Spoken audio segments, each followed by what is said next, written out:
Assalamualaikum students, today we are going to solve the think tank of chapter number 5, that is physical states of matter. And the first question of this think tank is following table shows data collected from an experiment by students. उसमें दो तरह के datas दिए हुए हैं. First data is of volume in DM cube and the second data is of pressure in MM of mercury, right.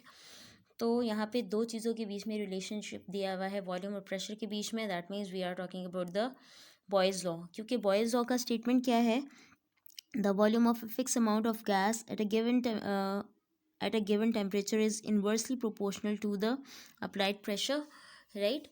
तो यहाँ पे आपको क्वेश्चन क्या कह रहा है? यहाँ पे वॉल्यूम और प्रेशर तो आप लोग को दिया हुआ है, उसका डाटा दिया हुआ है. उसमें क्वेश्चन ये कह रहा है, do you think that the student collected data carefully और केयरलेसली. आपने ये बताना है, आपने इस चीज़ को सॉल्व करके ये बताना है कि ये डाटा जो स्टूडेंट्स ने कलेक्ट किया है, क्या ये केयरफुली कलेक्ट किया गया है या केयरलेसली, राइट.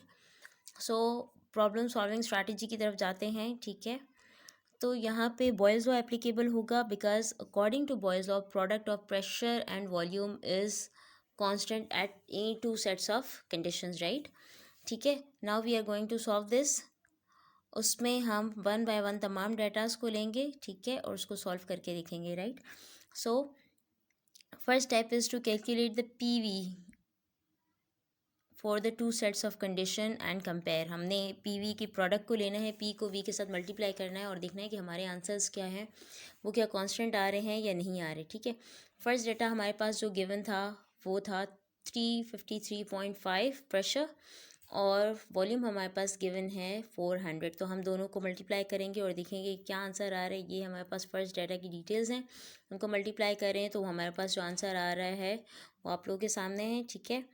इस आंसर को देखेंगे, उसके बाद नेक्स्ट तमाम डाटा को one by one, this is the second set of data, इन दोनों के वॉल्यूम और प्रेशर की प्रोडक्ट को लेंगे, सॉरी वॉल्यूम और प्रेशर की प्रोडक्ट को लेंगे. इसी तरह से जो थर्ड डाटा हमारे पास गिवन है उसमें भी यही करेंगे, फोर्थ में भी यही करेंगे और देखेंगे कि क्या सबकी प्रोडक्ट हमारे पास कांस्टेंट आ रही है या नहीं. आप उसको खुद प्रैक्टिकली करके देखिएगा, ठीक है, कि क्या आप लोगों के पास तमाम उसकी तमाम डाटा की प्रोडक्ट क्या सेम आ रही है. अगर सेम आती है that mean this data is been collected carefully, और अगर सेम नहीं आती है तो ये डाटा जो है ये केयरलेसली लिया गया है because it don't agree the Boyle's law, ठीक है. इसी तरह से नेक्स्ट क्वेश्चन है आप लोगों के पास, that is this is the next question of your. The water level in an aquarium decreases slowly through even though the tank does not leak. कि एक एक्वेरियम के अंदर पानी है, उसका वॉल्यूम ग्रेजुअली डाउन होता जा रहा है जबकि टैंक में कोई लीकेज भी नहीं है. तो ये कौन सा प्रोसेस हो रहा है, ठीक है. तो यहाँ पे इवेपोरेशन का प्रोसेस हो रहा है, ठीक. और इवेपोरेशन की वजह से क्या होगा कि लिक्विड का वॉल्यूम एक्वेरियम में ग्रेजुअली डिक्रीज होता रहेगा अनलेस के अगर ये इवेपोरेशन प्रोसेस कंटिन्यू रहता है तो बाय द एंड क्या होगा, एक्वेरियम खाली हो जाएगा, ठीक है. So answer is the volume of the liquid gradually decreases and finally no more of the liquid is left.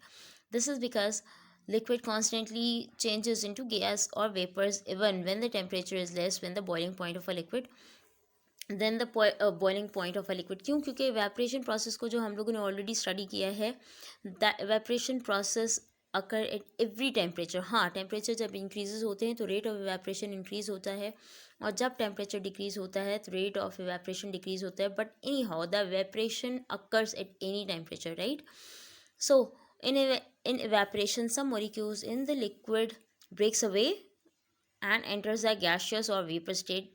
breaks away mean जो लिक्विड की इंटरमोलिकुलर फोर्सेस होती हैं उसको ब्रेक कर देते हैं और किस में टर्न हो जाया करते हैं, गैस या वेपर्स में कन्वर्ट हो जाया करते हैं. So this is the answer of second question of think tank, right. No doubt ये आप आंसर्स देख सकते थे की बुक में, लेकिन इनको एक्सप्लेन करने का पर्पज़ ये है कि सिर्फ कॉपी कैट्स ना बने, आपको लॉजिक बिहाइंड द क्वेश्चन पता हो, ठीक है.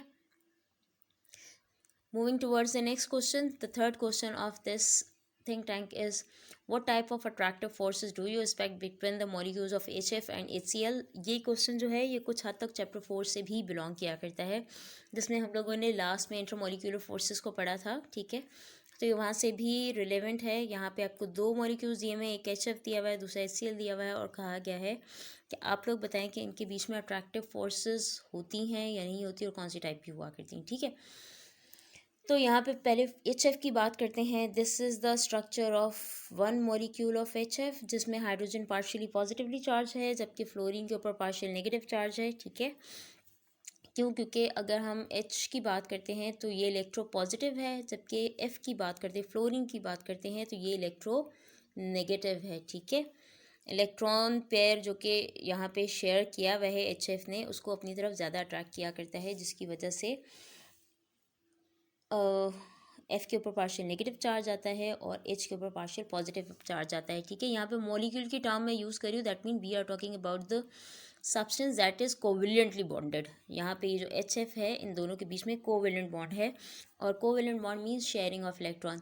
लेकिन यहाँ पे ये जो शेयर्ड पेयर ऑफ इलेक्ट्रॉन है, ये जो बॉन्ड का शेयर्ड पेयर ऑफ इलेक्ट्रॉन है, ये हाइड्रोजन की तरफ इसका क्लाउड थोड़ा कम हुआ करता है और फ्लोरीन की तरफ थोड़ा ज़्यादा इस इलेक्ट्रॉनिक क्लाउड का झुकाव हुआ करता है। ठीक है, सो H बॉन्ड ऊपर वर्डिंग की बात कर रहे हैं, the H hydrogen bond, the hydrogen bond in HF is so strong that the molecule remain associated through the hydrogen bonding even in the gaseous state. कि अगर यहाँ पे HF की बात करते हैं तो उसमें ये जो डॉटेड बॉन्ड है ये हाइड्रोजन बॉन्ड है। ठीक है, ये हाइड्रोजन बॉन्ड इतना स्ट्रांग हुआ करते हैं HF के मॉलिक्यूल के अंदर। This is the intermolecular forces, right. Hydrogen bonding जो है वो इंटरमॉलिक्यूलर फोर्स है, मतलब एक मॉलिक्यूल का दूसरे मॉलिक्यूल के, एक मॉलिक्यूल और दूसरे मॉलिक्यूल के बीच में जो अट्रैक्टिव फोर्स है उसको यहाँ पे हम हाइड्रोजन बॉन्ड कह रहे हैं। और ये हाइड्रोजन बॉन्ड क्या होता है ये आप लोगों ने मुझे फिर से बताना है, दो के हम लोग ऑलरेडी चैप्टर 4 में कर चुके हैं। ठीक है, सो ये जो हाइड्रोजन बॉन्डिंग है इस पार्शियली पॉजिटिव H और पार्शियल नेगेटिव F के बीच में, ये इतनी ज़्यादा स्ट्रांग हुआ करती है कि लिक्विड स्टेट में तो ये हाइड्रोजन बॉन्डिंग एग्जिस्ट करती ही है,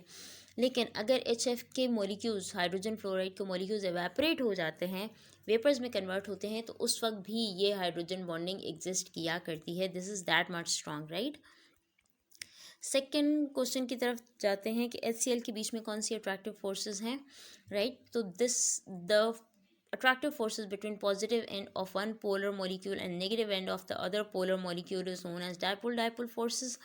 ठीक है, यहाँ पे अगर हम बात करते हैं तो इस Cl और पार्शियली नेगेटिव Cl और पार्शियली पॉजिटिव HF के बीच में ये जो फोर्स है, इस फोर्स को हम कहते हैं डाइपोल फोर्सेस। ठीक है, और इसी तरह से अगर हम एसीटोन की बात करते हैं, राइट, तो एसीटोन में भी ये एसीटोन का स्ट्रक्चर है। ठीक, एसीटोन एक ऑर्गेनिक कंपाउंड है जिसमें दो CH3 ग्रुप हुआ करते हैं, कार्बन के साथ डायरेक्टली अटैच होते हैं, जबकि कार्बन के दो बॉन्ड जो होते हैं डबल बॉन्ड बनाया हुआ होता है कार्बन और ऑक्सीजन के साथ। So this is the molecular structure of acetone. ठीक है, अब यहाँ पे एसीटोन के अंदर ये जो ऑक्सीजन है ये पार्शियली नेगेटिव चार्ज लिए हुए है। ठीक है, और ये पार्शियली नेगेटिव चार्ज वाला जो ऑक्सीजन है इस पार्शियली पॉजिटिव चार्ज वाले कार्बन के साथ वीकली अट्रैक्टेड हुआ करता है। ठीक है, और इस फोर्स ऑफ अट्रैक्शन को हम कहते हैं डायपोल इंटरैक्शन, राइट। इसी तरह से क्लोरोफॉर्म की बात करते हैं। This is the formula of chloroform. Chloroform भी अगेन एक ऑर्गेनिक कंपाउंड है जिसमें कार्बन ने 3 बॉन्ड बनाए हुए होते हैं क्लोरीन के साथ और 1 बॉन्ड बनाया हुआ होता है हाइड्रोजन के साथ। सो यहाँ पर इस पार्शियली पॉजिटिवली चार्ज हाइड्रोजन और इस पार्शियली नेगेटिव क्लोरीन के बीच में जो अट्रैक्टिव फोर्स है, मतलब एक मॉलिक्यूल के हाइड्रोजन और दूसरे मॉलिक्यूल के क्लोरीन के बीच में ये जो डॉटेड लाइन वाली फोर्स है, इस फोर्स को हम कहते हैं डायपोल इंटरैक्शन, राइट। जब आप लोग हायर क्लासेस में जाओगे तो इन इंटरैक्शंस को बहुत ज़्यादा डिटेल में पढ़ोगे। ठीक है, so this is the answer of question number 3 कि HF के अंदर हाइड्रोजन बॉन्डिंग है, इंटरमोलिकुलर फोर्सेस जो हैं वो हाइड्रोजन बॉन्डिंग है, और उस हाइड्रोजन बॉन्डिंग की वजह से एक HF का मॉलिक्यूल दूसरे HF के मॉलिक्यूल को अट्रैक्ट किया करता है। जबकि अगर हम नीचे के तीनों मॉलिक्यूल्स की बात करते हैं, चाहे वो HCl है, चाहे वो एसीटोन है, क्लोरोफॉर्म है, ठीक है, इनमें एसीटोन और क्लोरोफॉर्म जो हैं वो ऑर्गेनिक कंपाउंड्स हैं, इनके बीच में जो फोर्सेस ऑफ अट्रैक्शन है between molecules, that is dipole interaction. In the same way HCl के एक मॉलिक्यूल और HCl के दूसरे मॉलिक्यूल के बीच में भी जो अट्रैक्टिव फोर्सेस हैं that are known as dipole interaction. ठीक है, नेक्स्ट क्वेश्चन की बात करते हैं। Question number 4, name 2 substances that are solid at 25 degree centigrade and name 2 substances that are liquid at 25 degree centigrade. आपको 25 डिग्री सेंटीग्रेड का एक टेम्परेचर दिया हुआ है और उसके अंदर बता रहे हैं कि आपने सिंपल किसी दो सब्सटेंसेस जो कि सॉलिड फॉर्म में रूम टेम्परेचर पे, उसका नाम देना है, और किसी दो सब्सटेंसेस का नाम बताना है that are liquid at room temperature, right. So यहाँ पे अगर हम टेबल सॉल्ट की बात करते हैं that we eat at regular routine, वो भी सॉलिड फॉर्म में हुआ करता है। सिल्वर नाइट्रेट एक इनऑर्गेनिक कंपाउंड है जो कि केमिकल टेस्टिंग में यूज़ हुआ करता है, वो भी रूम टेम्परेचर के ऊपर सॉलिड हुआ करते हैं। हम कैल्शियम फॉस्फेट की बात करें, कैल्शियम नाइट्रेट की बात करें, कैल्शियम हाइड्रोक्साइड की, कैल्शियम नाइट्रेट की बात करें इनफैक्ट, तो these are the compounds that are solid at room temperature, right. Second part क्या है कि आपने किसी दो सब्सटेंसेस के नाम बताना है that are liquid at room temperature. तो यहाँ पे दो सब्सटेंसेस बताए जा रहे हैं, एक water room temperature 25 degree centigrade के ऊपर ये लिक्विड की फॉर्म में हुआ करते हैं। दूसरा इथेनॉल की बात की हुई है या अल्कोहल की बात की, that is also liquid at room temperature. इसके अलावा और बहुत सारे हमारे पास लिक्विड सब्सटेंसेस हुआ करती है, बेंजीन हुआ करती है, और बहुत सारे सब्सटेंसेस हैं that are liquid at room temperature, right. Next question की बात करते हैं, क्वेश्चन नंबर 5। यहाँ पे क्या कह रहे हैं, identify the process occurring in each of the following. दो ऑप्शंस इसमें, दो पार्ट्स दिए हुए हैं। First, moth ball slowly disappear, moth ball जो होते हैं वो स्लोली डिसअपेयर हो जाया करते हैं, ऐसे ऐसा पड़े रहते हैं, क्यों हो जाते हैं आपने वो फिनोमिना बताना है। सेकंड बी ऑप्शन जो है, बी पार्ट जो है आप लोगों के पास इस क्वेश्चन का, वो क्या है, a cold windshield becomes covered with ice when struck by raindrops. कि विंड शील्ड के साथ जब रेन ड्रॉप्स टकराते हैं तो वो कवर्ड हो जाती है आइस से, क्यों हुआ करता है, या वो हैज़ी हो जाया करती है, वो बिल्कुल धुंधली सी हो जाया करती विंडशील्ड, तो क्यों ऐसा हुआ करता है, राइट। फर्स्ट, मॉथ बॉल के डिसअपेरेंस की बात करते हैं, तो क्यों डिसअपेयर हुआ जाया करते हैं moth ball, due to sublimation, कि डायरेक्ट सॉलिड से किस में कन्वर्ट हो जाता है, वेपर्स में मॉथ बॉल जो है वो कन्वर्ट हो जाया करते हैं, इसलिए ये डिसअपेयर हो जाया करते हैं, ठीक है। और डायरेक्ट अगर सॉलिड से कोई चीज़ वेपर्स में कन्वर्ट होती है तो उस प्रोसेस को हम कहते हैं सब्लिमेशन, ठीक है।